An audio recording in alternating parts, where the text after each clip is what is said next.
Shalom dan salam sejahtera bagi kita semua. Marilah kita mempelajari pelajaran sekolah Sabat. Namun sebelumnya marilah kita sama-sama berdoa. Tuhan, terima kasih atas berkat dan perlindungan Tuhan menyertai kami sampai pada saat ini. Kami akan mendengarkan firman-Mu.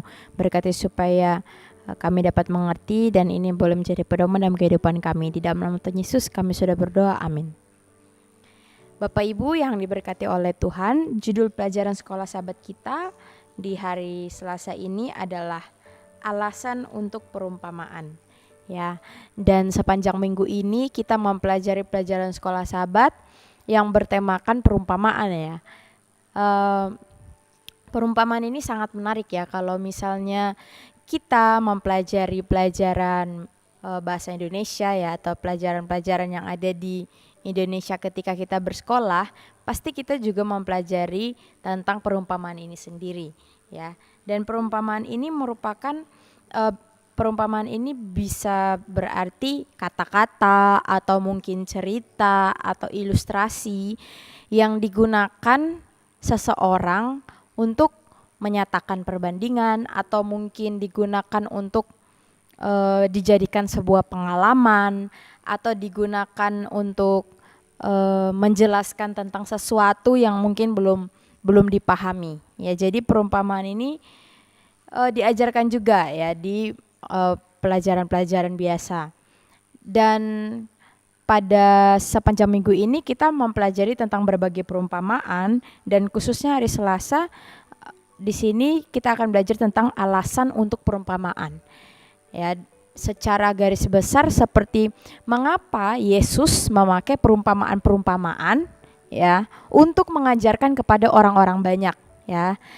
Kita lihat begitu banyak perumpamaan yang ditulis dalam kitab Injil, dan di mana di situ tentang Yesus mengajar menggunakan perumpamaan. Mengapa Yesus menggunakan perumpamaan? Namun sebelumnya marilah kita membaca suatu kisah yang terdapat di dalam Markus 4 ayat 10 sampai 12. Ya, Markus 4 ayat 10 sampai 12.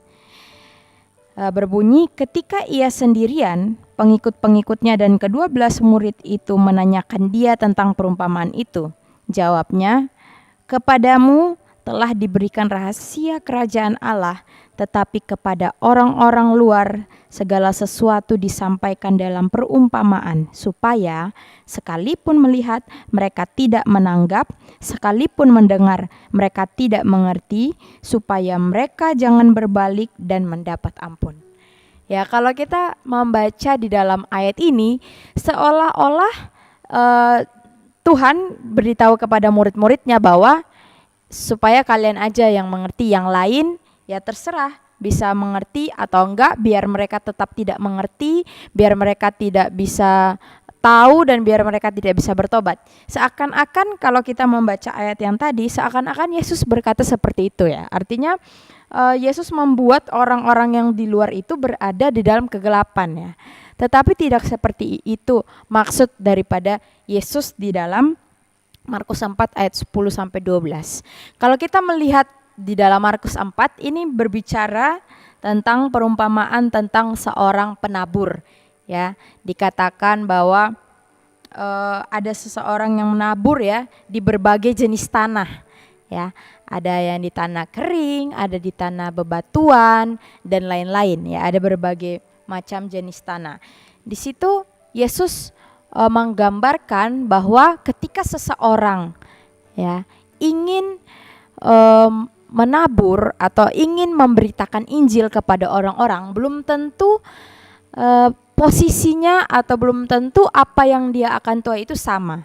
Ya, ketika saya menginjil ke orang A, ketika saya menginjil ke orang B, ke orang C, belum tentu jalannya sama, kemudian mereka sama-sama menerima Tuhan dalam waktu yang sama, mereka memiliki pergumulan yang sama, ya seperti itu. Ya, jadi ada berbagai macam jenis yang Tuhan ajarkan seperti di tanah. Artinya ketika kita menginjil, kita membutuhkan effort, ya.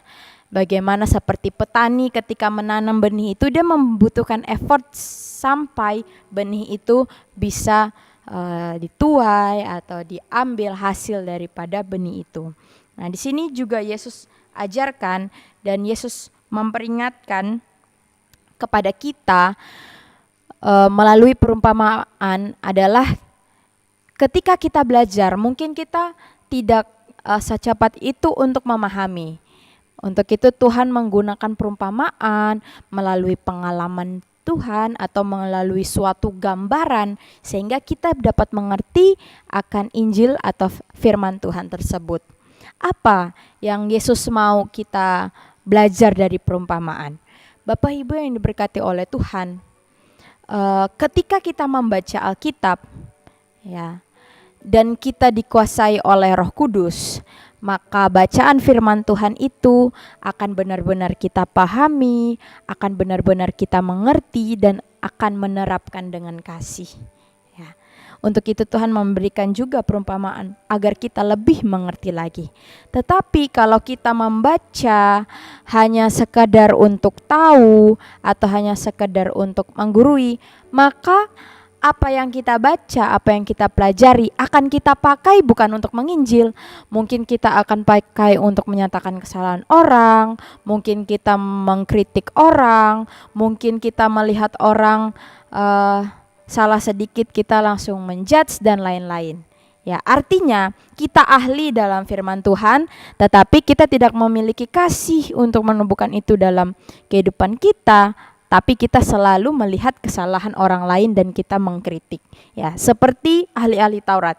Bapak Ibu yang diberkati oleh Tuhan, kita tahu bersama bahwa ahli Taurat adalah ahli dari Taurat atau dari firman. Mereka mengetahui dan mereka mungkin menghafal banyak sekali ayat-ayat. Tetapi apa?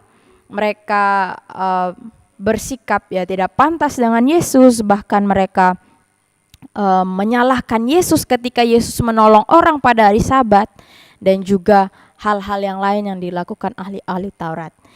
Dengan begitu firman Tuhan di dalam hari Selasa ini mengajarkan kepada kita bahwa Yesus mau kita semua memilih ya untuk mempelajari firman Tuhan dengan tekun, memahami semua perumpamaannya dengan baik, dan dari perumpamaan itu kita belajar bahwa kita harus mempelajari firman Tuhan dengan benar dan mempraktekkan dalam kehidupan kita dengan kasih dibanding kita menyalahkan orang menggunakan firman Tuhan.